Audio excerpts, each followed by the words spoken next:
In this video, we are going to see how we can use the web capture feature in Microsoft Edge. So web capture is just basically like a screenshot, but in the browser.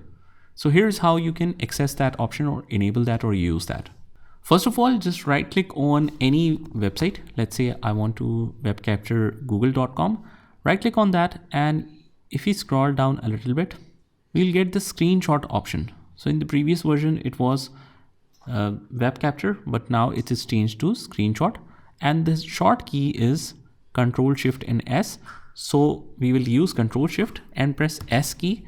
So this will show us the option that if we want to capture the whole area, capture the screen area, or capture the full page.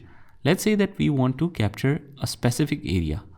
There we get the snipping tool option, and we click on save, and then it will be saved right away as a screenshot. So that is how we do it directly in Microsoft Edge.